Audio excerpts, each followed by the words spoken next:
Да, колеги, добро утро. Утре 3 мај, сабота, ќе се одржи повтор пат еко настанот чистка на водно. Утрово наш соговорник е еден од организаторите на овој настан, Саим Јускоски. Саим, добро утро, добре дојдовте во Македонија наутро. Што ќе се случува утре овде на водно? Каква е агендата? Добро утро, Мартин, добро утро до сите гледачи.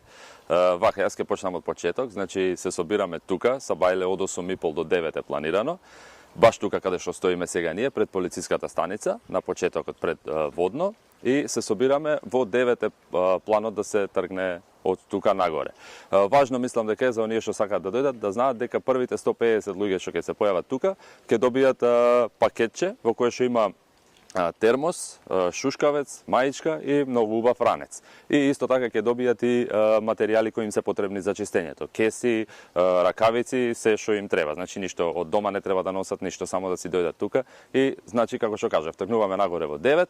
Планирано е 9:45 да бидеме на средноводно, каде што ќе ни се придружат и други луѓе, верувам што не би можеле да стигнат во 9 да дојдат тука.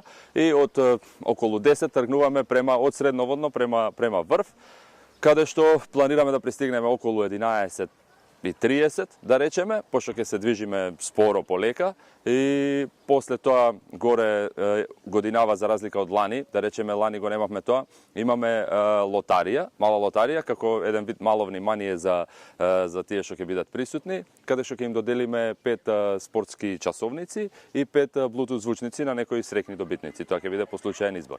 Така да, агендата накратко е тоа. Саим, колку водно и планинарските патеки имаат потреба од една ваква екоакција? Има ли ѓубре, поради тоа ли се прави оваа акција? Вака, ние сме поттикнати баш поради тоа, затоа што има ѓубре. Можам да споделам само еден податок од лани. Ние собравме лани 204 кеси со ѓубре, големи црни кеси со ѓубре, што е многу. И како што цело време си кажуваме, тоа е стварно е многу лошо што имало толку ѓубре, меѓутоа од друга страна па е добро што ние сме го исчистиле. Така да годинава очекуваме исто да исчистиме исто така многу ѓубре што има по патеките. Мислам, и ако погледнеме тука околу нас, ќе видиме дека не е баш свеста на некое високо ниво, и баш затоа и се организираат овие акции со цел да се исчистат патеките и да си го зачуваме водно. Како да се подигне свеста кај јавноста и граѓаните се со цел поголема заштита на животната средина? Дали се потребни повеќе вакви кампањи или повеќе едукација? Свеста се подига единствено преку личен пример. Тоа е моје мислење. Преку личен пример и преку лична активација.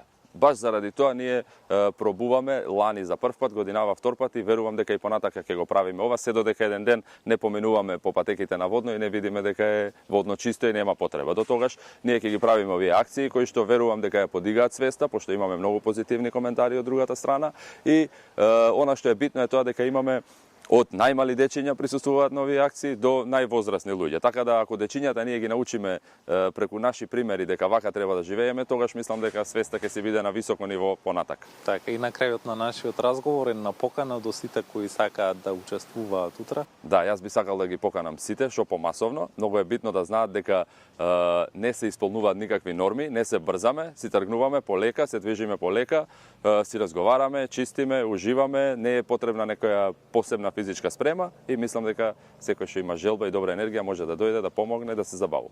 Саим, ви благодарам за одвоеното време и гостувањето во утро во Македонија наутро, и ви посакуваме утре да имате успешна екоакција. Благодарам.